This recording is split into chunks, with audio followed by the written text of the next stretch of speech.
By and by, after a rugged climb, we halted on the summit of a hill which commanded a far-reaching view. The moon rose and flooded mountain and valley and ocean with a mellow radiance, and out of the shadows of the foliage the distant lights of Honolulu glinted like an encampment of fireflies. The air was heavy with the fragrance of flowers. The halt was brief. Gaily laughing and talking, the party galloped on, and I clung to the pommel and cantered after. Presently we came to a place where no grass grew, a wide expanse of deep sand. They said it was an old battleground. All around everywhere, not 3 feet apart, the bleached bones of men gleamed white in the moonlight. We picked up a lot of them for mementos. I got quite a number of arm bones and leg bones of great chiefs, maybe, who had fought savagely in that fearful battle in the old days, when blood flowed like wine where we now stood, and wore the choicest of them out on Oahu afterward, trying to make him go. All sorts of bones could be found except skulls, but a citizen said, irreverently, that there had been an unusual number of skull hunters there lately, a species of sportsman I had never heard of before. Nothing whatever is known about this place. Its story is a secret that will never be revealed. The oldest natives make no pretense of being possessed of its history. They say these bones were here when they were children. They were here when their grandfathers were children, but how they came here, they can only conjecture. Many people believe this spot to be an ancient battleground, and it is usual to call it so, and they believe that these skeletons have lain for ages just where their proprietors fell in the great fight. Other people believe that Kamehameha I fought his first battle here. On this point, I have heard a story, which may have been taken from one of the numerous books which have been written concerning these islands. I do not know where the narrator got it. He said that when Kamehameha, who was at first merely a subordinate chief on the island of Hawaii, landed here, he brought a large army with him, and encamped at Waikiki. The Oahuans marched against him, and so confident were they of success that they readily acceded to a demand of their priests that they should draw a line where these bones now lie, and take an oath that, if forced to retreat at all, they would never retreat beyond this boundary. The priests told them that death and everlasting punishment would overtake any who violated the oath, and the march was resumed. Kamehameha drove them back step by step. The priests fought in the front rank and exhorted them both by voice and inspiriting example to remember their oath, to die, if need be, but never cross the fatal line. The struggle was manfully maintained, but at last the chief priest fell, pierced to the heart with a spear, and the unlucky omen fell like a blight upon the brave souls at his back. With a triumphant shout the invaders pressed forward, the line was crossed, the offended gods deserted the despairing army, and, accepting the doom their perjury had brought upon them, they broke and fled over the plain where Honolulu stands now up the beautiful Nuuanu Valley, paused a moment, hemmed in by precipitous mountains on either hand and the frightful precipice of the Parry in front, and then were driven over a sheer plunge of 600 feet. The story is pretty enough, but Mr. Jarvis' excellent history says the Oahuans were entrenched in Nuuanu Valley, that Kamehameha ousted them, routed them, pursued them up the valley and drove them over the precipice. He makes no mention of our boneyard at all in his book. Impressed by the profound silence and repose that rested over the beautiful landscape, and being, as usual, in the rear, I gave voice to my thoughts. I said, "What a picture is here slumbering in the solemn glory of the moon! How strong the rugged outlines of the dead volcano stand out against the clear sky! What a snowy fringe marks the bursting of the surf over the long, curved reef! How calmly the dim city sleeps yonder in the plain! How soft the shadows lie upon the stately mountains that border the dream-haunted Maua Valley! What a grand pyramid of billowy clouds towers above the storied Parry! How the grim warriors of the past seem flocking in ghostly squadrons to their ancient battlefield again! How the wails of the dying well up from the..." At this point the horse called Oahu sat down in the sand. Sat down to listen, I suppose. Never mind what he heard, I stopped apostrophizing and convinced him that I was not a man to allow contempt of court on the part of a horse. I broke the backbone of a chief over his rump and set out to join the cavalcade again. For 67.jpg, 33K,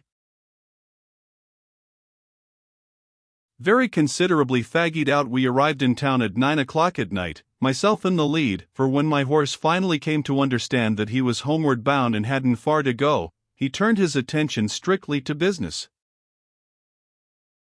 This is a good time to drop in a paragraph of information. There is no regular livery stable in Honolulu, or, indeed, in any part of the Kingdom of Hawaii. Therefore, unless you are acquainted with wealthy residents, who all have good horses, you must hire animals of the wretchedest description from the Kanakas, i.e. natives. Any horse you hire, even though it be from a white man, is not often of much account, because it will be brought in for you from some ranch, and has necessarily been leading a hard life. If the Kanakas who have been caring for him, inveterate riders they are, have not ridden him half to death every day themselves, you can depend upon it they have been doing the same thing by proxy, by clandestinely hiring him out. At least, so I am informed.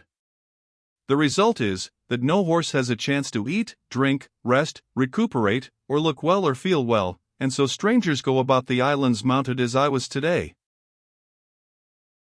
In hiring a horse from a Kanaka, you must have all your eyes about you, because you can rest satisfied that you are dealing with a shrewd, unprincipled rascal. You may leave your door open and your trunk unlocked as long as you please, and he will not meddle with your property. He has no important vices and no inclination to commit robbery on a large scale, but if he can get ahead of you in the horse business, he will take a genuine delight in doing it. This trait is characteristic of horse jockeys, the world over, is it not? He will overcharge you if he can. He will hire you a fine-looking horse at night, anybody's, maybe the king's, if the royal steed be in convenient view, and bring you the mate to my Oahu in the morning, and contend that it is the same animal. If you make trouble, he will get out by saying it was not himself who made the bargain with you, but his brother, who went out in the country this morning. They have always got a brother to shift the responsibility upon. A victim said to one of these fellows one day, "But I know I hired the horse of you, because I noticed that scar on your cheek." The reply was not bad. "Oh, yes, my brother all same, we twins." For 69.jpg, 81K. A friend of mine, J. Smith, hired a horse yesterday, the Kanaka warranting him to be in excellent condition. Smith had a saddle and blanket of his own, and he ordered the Kanaka to put these on the horse. The Kanaka protested that he was perfectly willing to trust the gentleman with the saddle that was already on the animal, but Smith refused to use it. The change was made, then Smith noticed that the Kanaka had only changed the saddles, and had left the original blanket on the horse. He said he forgot to change the blankets, and so, to cut the bother short, Smith mounted and rode away. The horse went lame a mile from town, and afterward got to cutting up some extraordinary capers. Smith got down and took off the saddle, but the blanket stuck fast to the horse, glued to a procession of raw places. The Kanaka's mysterious conduct stood explained. For 70.jpg, 33K. Another friend of mine bought a pretty good horse from a native, a day or two ago, after a tolerably thorough examination of the animal. He discovered today that the horse was as blind as a bat, in one eye. He meant to have examined that eye, and came home with a general notion that he had done it, but he remembers now that every time he made the attempt his attention was called to something else by his victimizer. One more instance, and then I will pass to something else. I am informed that when a certain Mr. L., a visiting stranger, was here, he bought a pair of very respectable-looking match horses from a native. They were in a little stable with a partition through the middle of it, one horse in each apartment. Mr. L. examined one of them critically through a window, the Kanaka's brother having gone to the country with the key, and then went around the house and examined the other through a window on the other side. He said it was the neatest match he had ever seen, and paid for the horses on the spot. Whereupon the Kanaka departed to join his brother in the country. The fellow had shamefully swindled L. There was only one match horse, and he had examined his starboard side through one window and his port side through another. I decline to believe this story, but I give it because it is worth something as a fanciful illustration of a fixed fact, namely, that the Kanaka horse jockey is fertile in invention and elastic in conscience. You can buy a pretty good horse for $40 or $50, and a good enough horse for all practical purposes for $2.50. I estimate Oahu to be worth somewhere in the neighborhood of 35 cents. A good deal better animal than he is was sold here day before yesterday for $1.75, and sold again today for $2.25. Williams bought a handsome and lively little pony yesterday for $10, and about the best common horse on the island, and he is a really good one, sold yesterday, with Mexican saddle and bridle, for $70, a horse which is well and widely known, and greatly respected for his speed, good disposition and everlasting bottom. You give your horse a little grain once a day, it comes from San Francisco, and is worth about 2 cents a pound, and you give him as much hay as he wants. It is cut and brought to the market by natives, and is not very good. It is baled into long, round bundles, about the size of a large man. One of them is stuck by the middle on each end of a 6-foot pole, and the Kanaka shoulders the pole and walks about the streets between the upright bales in search of customers. These hay bales, thus carried, have a general resemblance to a colossal capital H. For 71.jpg, 59K. The hay bundles cost 25 cents apiece, and one will last a horse about a day. You can get a horse for a song, a week's hay for another song, and you can turn your animal loose among the luxuriant grass in your neighbor's broad front yard without a song at all. You do it at midnight, and stable the beast again before morning. You have been at no expense thus far, but when you come to buy a saddle and bridle they will cost you from $20 to $35. You can hire a horse, saddle and bridle at from $7 to $10 a week, and the owner will take care of them at his own expense. It is time to close this day's record, bedtime. As I prepare for sleep, a rich voice rises out of the still night, and, far as this ocean rock is toward the ends of the earth, I recognize a familiar home air. But the words seem somewhat out of joint.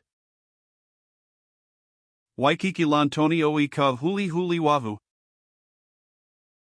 Translated, that means when we were marching through Georgia.